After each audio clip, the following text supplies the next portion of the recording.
Kia ora, g'day, welcome back here with part two of my reaction to Sam Bamford's interview with Mr. Scott Jones, aka Scojo, on the Two Worlds Collide podcast. So let's jump back in. So I first got to Afghanistan and I'm not allowed to actually go out and do my job. I thought, the president of Afghanistan saying, hey, well, no more jobs, Australians, you're out there fucking lopping off hands.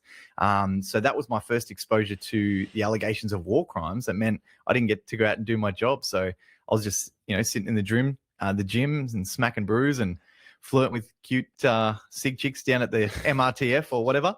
But then fast forward to about 2014, things started to come out. There's starting to whispers that there were people unhappy with other people's service and conduct in Afghanistan. So they came around and said to us at platoon points in 2 Commando, and they said, mate, if anyone has a problem with anything they saw overseas, there's a certain female called Dr. Samantha Cromfords, and she's sitting up at the headquarters, and she is someone you can sit down and talk to.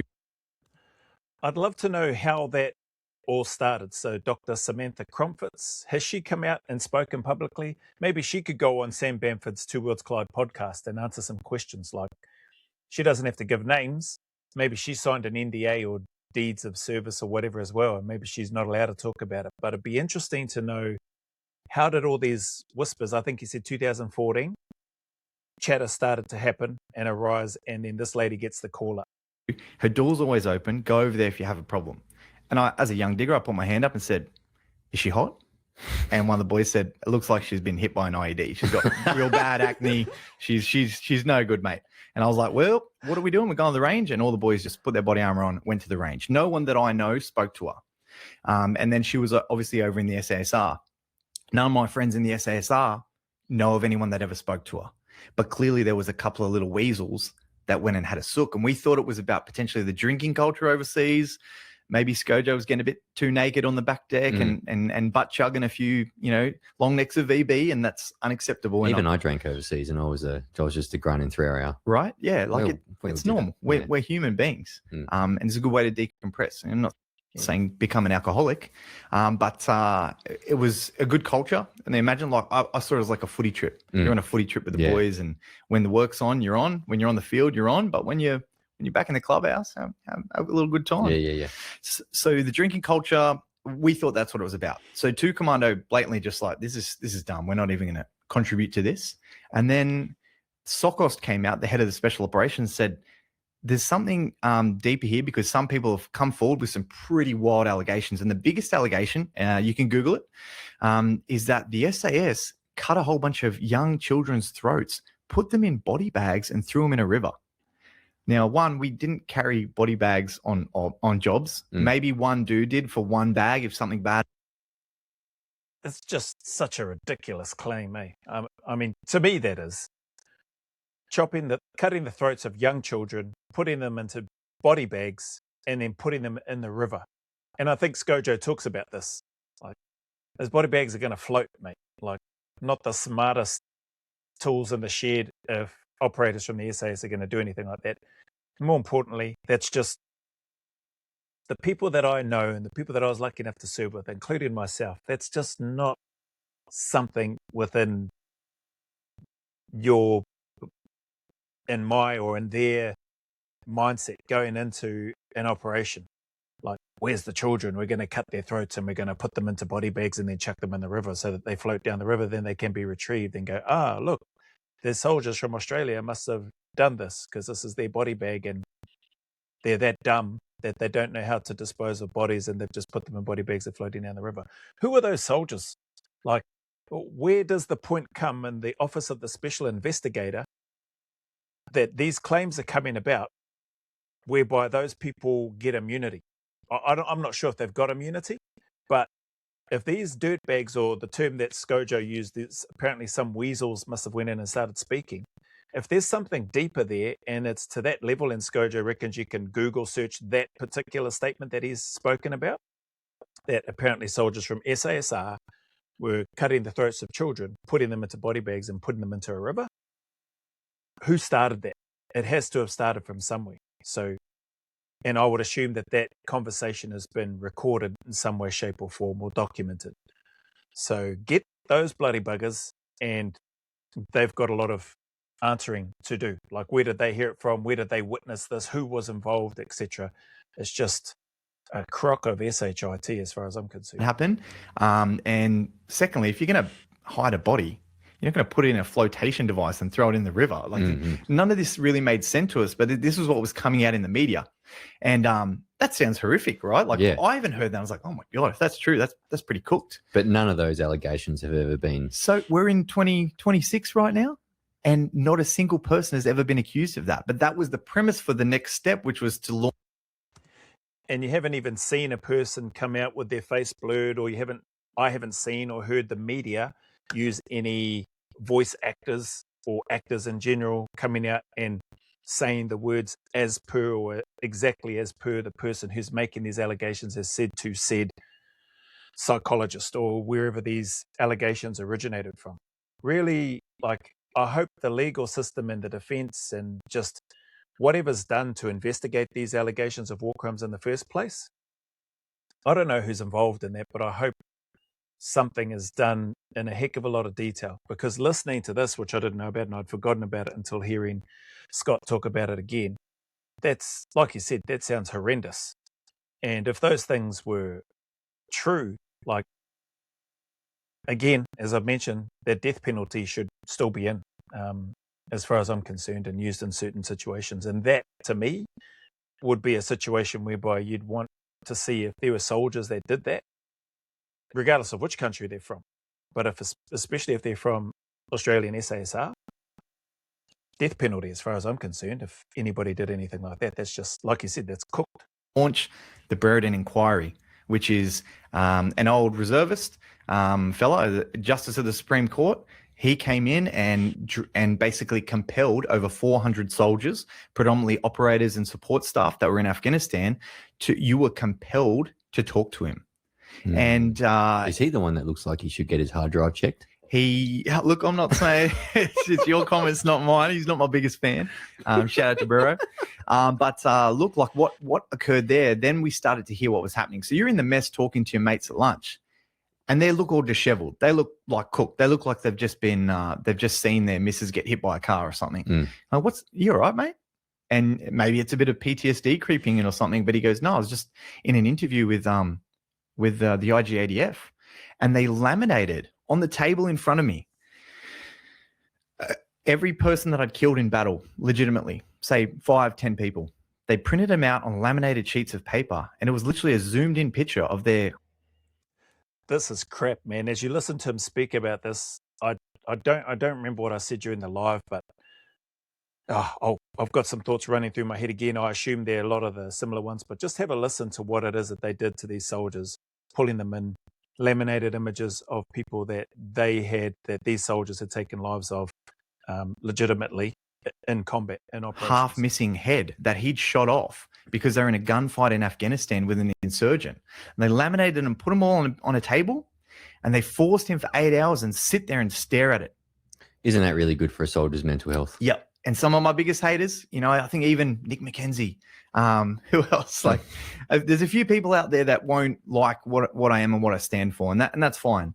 But no one will say that that's good for anyone's mental health. No. Imagine if someone had been seriously assaulted or hurt in some way, shape, or form that was disgraceful and disgusting. So they did this to soldiers. They did this to soldiers, like heroes. My mentors, the dudes that I looked up to were looking at me like all disheveled. And how many years after it was? This is say 2015, 16, 17, 18. And these got this so is from 5, 6, 7, 10 years. 10 years prior. Okay, so after they went and fought so hard over in Afghanistan, after they've punched well above their weight, after they've really done a lot of the heavy hitting over in Afghanistan, they've built up such a reputation, they've built up such a masculine man environment that the world seems to hate these days, right? Yep. And they put a whole bunch of photos of dudes that they shot over there in the protection of our country, saying, do you remember this? Do you remember that? Yep. What the fuck? Who? Cooked, mate. Absolutely cooked. And I mean, that's a war crime in itself. It should be. And what happened Who the fuck do the government think they are? One dude sat back in his chair and he laid on the floor. He literally laid on the floor in the interview for half an hour. He didn't have a support person or someone there to hold his hand. They just left him there on the floor. They just let It's crazy, eh? Like just listening to that, Sam does a great job of highlighting and running through and breaking down exactly, okay, so this is what happened. And then he starts bang, bang, bang, rattling those things off, confirmed by Scott Jones what he's talking about, because I assume he's gone through a similar process. He's had his house raided, he's been pulled in for questioning, found not guilty of anything, blah, blah, blah, and had to sign that NDA or whatever. But man, just to think that the soldiers have gone away and done what they've done, trying to put, and I think they actually talk about this, those soldiers trying to put those thoughts and memories behind them, moving forward, some way, somehow trying to prepare for potentially the next conflict if they're still serving, and or trying to get on with their lives, with their family, with their children, maybe doing a different job now they're out of the Defence Force altogether. To be dragged back in and then have all of that happen, no support person for hours at a time. You hear some of it spoken about. I think it's Tony speaking briefly about some of that in the Bravery and Betrayal documentary. It's what was the rationale for that? Where in any sort of consideration, was there any sort of consideration at all for the soldiers' physical, mental, emotional health and well-being when they decided we're going to get together, we're going to go raid this home, we're going to go grab this person, we're going to go compel all of these people, we're going to bring them in. We've got all the laminated photos. Yep, Bob, Sue, Sarah, whatever, you got all those laminated photos with the heads half shot off, etc., etc. Yeah, we got these. They're all good to go. They all laminated. Yep, cool. They look all good. Who's making these calls and these decisions to then go, right, let's go get this person, all these people, pull them in. Let's get them into the rooms, isolated, lay out all the photos, tell them to look at them. And then let's start grilling them and asking them about, where did this happen? What day did it happen? What was it like? What was the reasons for this? Why did you go here? Why did you shoot this person? And just start hammering them with questions. Who is the Einstein that thinks of that? And who are the people, where are the leaders to protect their soldiers when they go away? I think Mark Wales said words to the effect of, the deal is we go and risk our life, and then you guys, the leaders and the government, have our back when we return. Something along those lines. I might have misquoted him, so apologies if I did, Walesy, or if I got it wrong. For those that follow Mark Wales, he's a great guy. But that's a pretty simple, deal. And when you think about it, when I think about it, I never looked at it that way. But the more I think about it and reflect on what Mark Wales has said, the deal is we will go and risk our life, and you guys have our backs. Like, you've trained us, you've selected us, we've been through all these hoops and processes to get to where we are because you trust us to make decisions out on the ground when we're on the two-way range. You trust us enough that when we're on the ground and we're fighting for our lives, as these guys were, you trust us to make the split-second decisions that are in accordance with not only our values, the professionalism, our own internal moral compass and integrity, etc., etc. Where is the accountability, oversight, responsibility of the Office of the Special Investigator when it comes to what they've done and how they've treated, and dare I say, how they're likely still continuing to treat soldiers that have gone over and fought as hard as they could in Afghanistan? It's crazy to me. Him have a full mental breakdown, and then when he was speaking to the... Remember that? Yep. And what the fuck? Who? Cooked, mate. Absolutely cooked. And I mean, that's a war crime in itself. It should be. Eat on the floor there to hold his hand. They just left him there on the floor.